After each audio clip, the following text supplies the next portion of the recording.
back to your daily news. I'm your host, back to tell you a story that makes me, money, and the world worse. Let's start at the beginning. First period on a Monday morning. Good morning, class. Please get out your papers and any materials you may need, and turn to page 200. Attention, students and staff. We are now in a lockdown. Everyone to the back wall. Stay out of sight near no windows or doors. It was supposed to be a normal day. Another boring class to end with an exciting night at home. But now I hide, I lay quiet as can be. My body shakes but dare make a sound nor peep. Because if they find me, I'll find a gun instead of peace. I worry for my family. What would my parents think? My siblings, grandparents? Will I get the privilege of going home? Or will someone speak for me? We all cower in a lockdown, but there's no hiding now. Everything is going to be okay. Just do as you practice. I woke up this morning, the same mistake I make every morning. They don't tell you when your last day is coming, but I know mine might just arrive in the next hour or two. They're scared. Classmates I used to play with, talk to, walk with, now cower in a lockdown, but there's no hiding now. They all hide from me as they wonder if my next shot will end up in the wall or someone's head. I turn the corner, blood's on the wall, that used to be mine. Blood and snot and the messed up knuckles of jocks with too much to prove. Everyone's scared. Me too, I want to scream, but no one would hear it. Blood stains the clothes, the walls, the skin. I am just a stain. You scrub and you wipe, but I just won't come out. I scratch and I claw, but my skin won't fall off. My heart won't stop beating. I know I can't be alone. I know I'm not the only one. Let me help them. I'm here live at our local middle school. Police is now arresting the shooter. They say it was another school kid, but now with the word psychotic and crazy hanging above their head. I'm insane. I'm mentally ill. I'm a killer. I did all that. Can't you see it? Can't you smell the blood? Just let me die. Wish I could say the same for some of my class. Exit the school as alarms and cop cars glare. I can't remember what to say to hear. Can't even remember the color of my shirt. But it doesn't matter because all of it is red. The room, walls, halls covered in red, like a fresh coat of paint. The cries of a child is stuck in my head like a song. I remember the time I laid there taking one breath every 5 seconds, pretending I was dead, thinking this would be the last place I'll last lay my head, not being able to go home to my bed. Stepping on fresh grass. Won't be fresh once the blood spills on it. I see kids hugging family and friends so tight like a lifeline. My teachers telling comforting words. Won't someone comfort them? Then hear the news reporter finishing this up like gospel. But it was much more than that. Well, that's all for your news report today. I'm your host at Channel 67 News. See you again. And remember, kids, the next news may become your next reality. And my poem's called Shadow of a Flower. Together we will stand, cherishing our love, under the blossom tree, where we first fell in love, where the blossoms bloom, under where the sun has set and the flowers glow. As the flowers fall apart and decay, so did your heart, so did your love for me.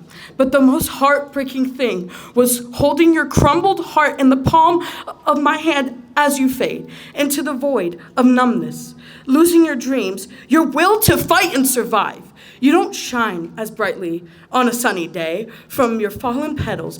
All I asked from you for so long, it vanished. As your petals decay, a new red line meets your wrist, and this ichor rolls down.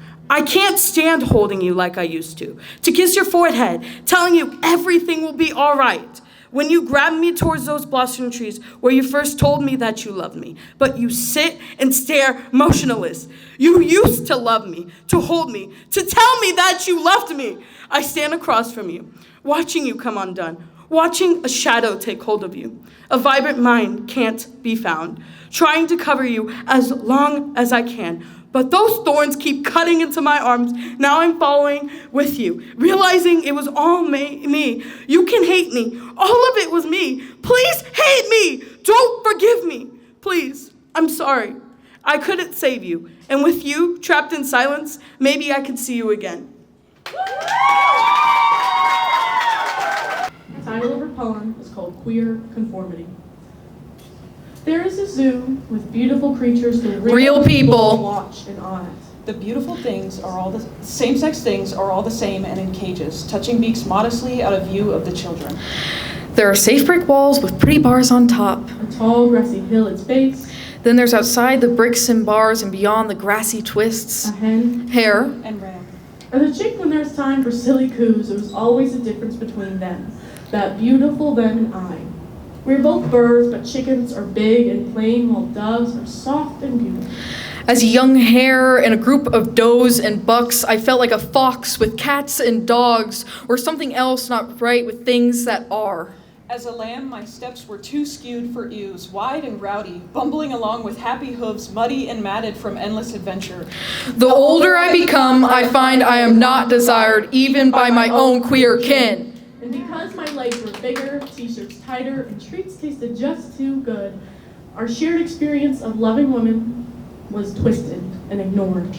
When I was growing up, I was torn between the love of fields, wildflowers, the tumbling dirt crawling with bugs.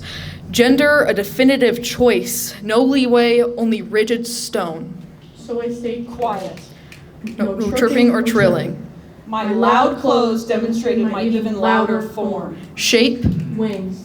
Compared to those of doves, their slim bodice, their beauty is satisfying to the Real people. who view upon them. And when two meet, Love. equality is more apparent. But I am no dove. Look at me silently, see me like I should, soft, pleasing, and one thing, though I am not. I am hard, I am nasty, and I am many.